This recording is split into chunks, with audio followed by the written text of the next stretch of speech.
ये दुनिया रहस्यों से घिरी हुई है। बहुत सी अफवाहों के साथ कई ऐसी सच्ची घटनाएं भी हैं जिन पर यकीन कर पाना बहुत मुश्किल है।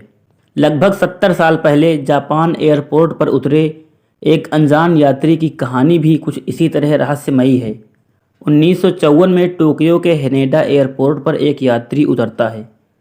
अन्य यात्रियों की तरह वो भी चेकआउट काउंटर की तरफ बढ़ता है। उसका पासपोर्ट वेरिफिकेशन के लिए लिया जाता है।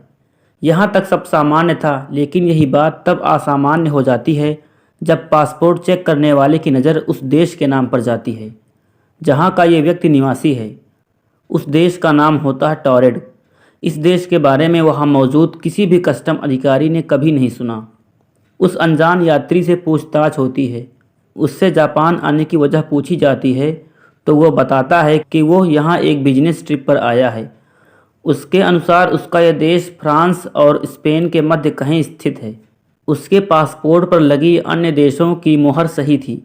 उस व्यक्ति के कागजात सही थे। फिर भला गलत क्या था? गलत ये था कि जिस देश से आने का दावा वो व्यक्ति कर रहा था वो देश दुनिया में कहीं मौजूद ही नहीं। जिस कंपनी का कर्मचारी वो खुद को बता रहा था उस कंपनी का कहना था कि उसका इस तरह के किसी व्यक्ति से कोई संबंध नहीं।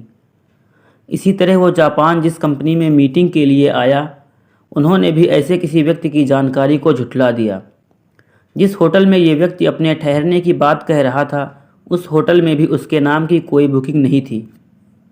परेशान कस्टम ने जब उस अनजान यात्री को वर्ल्ड मैप दिखाकर उसमें उसे अपना देश खोजने को कहा तो उसकी उंगली एंडोरा नामक देश पर जाकर रुक गई और वो झुंझला गया।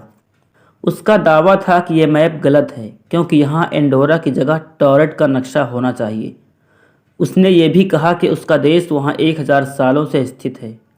उस यात्री की हर बात कस्टम अधिकारियों को उलझा रही थी, लेकिन उसके दस्तावेज फर्जी नहीं लग रहे थे। और तो और उसके पासपोर्ट पर इससे पूर्व टोक्यो की कई यात्राओं की मोहर लगी हुई थी। मामले को उलझता देख एयरपोर्ट अथॉरिटी ने एक होटल के कमरे में पुलिस कस्टडी के साथ उस अनजान यात्री के ठहरने की व्यवस्था कर दी। उन्हें लगा इससे उन्हें इस रहस्यमयी शख्स के बारे में गहराई से जानने का समय मिलेगा। मगर हर किसी की आंखें फटी की फटी तब रह गई जब अगली सुबह वो शख्स उस बंद कमरे के अंदर से ही ना जाने कहाँ गायब हो गया। इतना ही नहीं बल्कि जो दस्तावेज पुलिस ने उससे बरामद किए थे वो सब भी गायब थे। वो शख्स कौन था, कहाँ से आया था और ये टॉरेड देश का क्या राज था, ये सब आज इतने सालों बाद भी एक रहस्य बना हुआ है। कई रिपोर्ट्स में ये बात भी कही गई कि वो शख्स टाइम ट्रैवलर था जो गलती से इस समय में आ गया था। हालांकि इस तरह की किसी बात की कभी पुष्टि नहीं हुई।